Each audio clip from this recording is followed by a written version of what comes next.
بسم اللہ الرحمن الرحیم۔ السلام علیکم۔ خنزیر کہلانے والا ظالم بادشاہ۔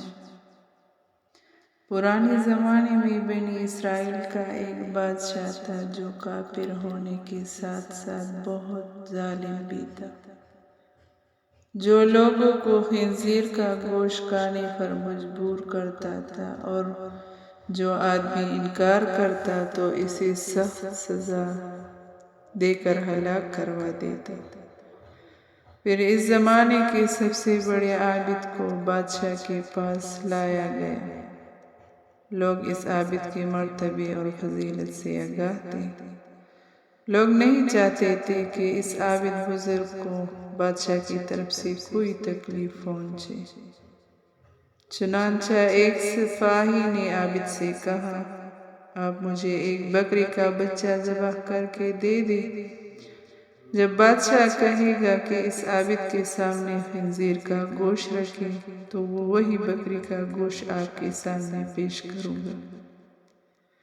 بادشاہ یہ سمجھے گا کہ آپ نے اس کی خواہش کے مطابق خنزیر کا گوشت کھا لیا، اور اس طرح آپ بھی ہلاکت سے محفوظ رہیں گے۔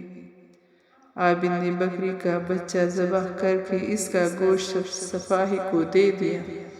جب عابد کو بادشاہ کے سامنے لایا گیا تو بادشاہ نے حکم دیا کہ خنزیر کا گوشت لایا جائے۔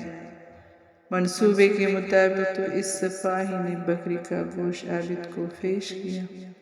بادشاہ نے کہا، میرے سامنے خنزیر کا گوشت کھاؤ۔ عابد نے کہا، میں ہرگز یہ نہ کھاؤں گا۔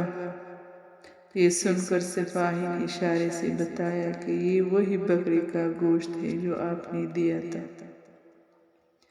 آپ بلا جھجک کھا لیں۔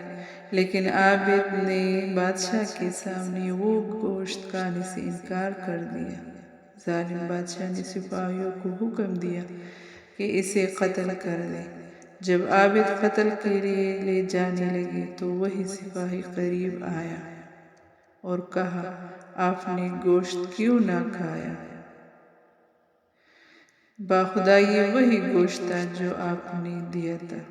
عابد نے کہا، ایسی کوئی بات نہیں، بلکہ میں اس بات سے ڈر گیا تھا کہ لوگ میری وجہ سے فتنہ میں مبتلا ہو جائیں گے، کیونکہ جب بھی کسی کو خنزیر کا گوشت کھانے پر مجبور کیا جائے گا تو لوگ کہے گا کہ فی الحال عابد نے بھی تو مجبور ہو کر حرام گوشت کھا لیا تھا، لہٰذا ہم بھی کھا لیتے ہیں۔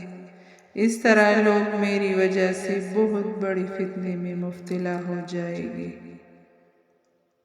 اور میں لوگوں کے لیے فتنہ ہرگز بنانا نہیں چاہتا ہوں۔ یہ کہہ کر وہ عابد خاموش ہو گیا، اور جلال نے اس کا سر تن سے جدا کر دیا۔